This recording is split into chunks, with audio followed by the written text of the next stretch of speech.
cop says he is in fear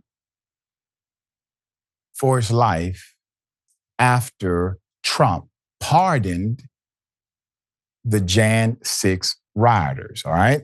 So this is a former DC officer, and let's put it up full mass. We'll remind you of what that crowd looked like, okay? That's terrifying. Let's go to the video. And let's talk about the individuals that were pardoned. Daniel Rodriguez, sentenced to more than 12 years in prison after he pled guilty and admitted to using a taser device, applying it to the base of my skull numerous times while I was being restrained in a crowd and assaulted. Albuquerque Cosper Head from Tennessee placed me in a headlock, pled guilty. This is the rioter that, if you watch my body-worn camera footage, yelled out, "I've got one," as he dragged me out into the crowd. Thomas Sibic, who, while I was restrained and being assaulted, ripped my badge and my radio from my police vest. Kyle Young, who, again, while I was being restrained and assaulted, tried to remove my firearm from its holster as he violently assaulted me. Because of Donald Trump's actions, my family is less safe. Yeah, Donald Trump is anti-police, right? Has to be. I mean, he's an officer who was assaulted illegally by multiple individuals. Donald Trump said, let him go. What he did wasn't that bad. He was standing up for America.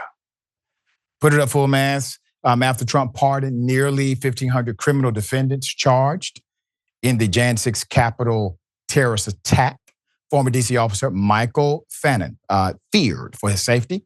The man pictured in the red circle dragged the officer on that day, physically assaulted, dragged him. There's witnesses, there's video. You even have people who have pleaded guilty. They said, yeah, I did it. Take me away. Trump said, oh, no, it's not your fault. It's not really your fault. He continued to recount the threats he has already experienced since appearing as a witness before the Select Congressional Committee investigating the event. My family is less safe. We have suffered threats and acts of violence almost immediately after my congressional testimony in the Select Committee hearing. In fact, I didn't even make it through my testimony before I received the first threatening phone call. My mother has been the victim of swatting incidents. She has had bricks thrown at her home in the middle of the night. And recently, while she was raking the leaves in her front yard, she had an individual pull up in a truck, and throw a bag of ish on her. This is the type of conduct and behavior that we've experienced for 4 years. And quite frankly, law enforcement has been feckless in its attempts to protect us and prevent these types of crimes from occurring. Speaking with Morning Joe host on Wednesday, the former officer explained that he was going through the process of securing protective orders against some of those involved who he believed could do harm to him or his family. Rounding on Trump's pardons, the former officer said that he expected more threats and potentially violence to come his way as a result, saying that the Trump administration had put a target on his back. Now, this is going to be an irony above all ironies here. Let's put it up. Let's go to the fraternal order here of police. So the police union, the same police union that endorsed Donald Trump during the 2024 election, has condemned President Trump over his pardon of the Jan 6 rioters. Okay? So they released a joint statement. They condemn it. Now, remember, they endorsed him knowing that he said what he said. That they are patriots, that he is likely going to pardon them. They are great Americans. The Fraternal Order of Police, they still endorsed him. And then they released this, well, man, we endorse him, but we really don't like what he did with this. You have the question. Is the police for the police? Because I'll be damned if I'm paying dues and I'm a union member of whatever fraternal union, and somehow a politician is able to get more favor than me, and I'm a member of the organization, what the hell is going on? They still endorsed him, even though they don't like this part. How did Trump come to the decision? All right, so White House source told Axios on Wednesday how this all happened and came to favor the one blanket gesture. So Trump said, F it, release them all. That's it. That's how he came to the decision. They were going back and forth about how to do it and the protocol and how to, and Trump said, F it, release them all. There you have it. Let me say this. I really hope Democrats are taking notes. I am. I hope progressives are taking notes. It will be yours again. Believe that. This pendulum will swing back to the left.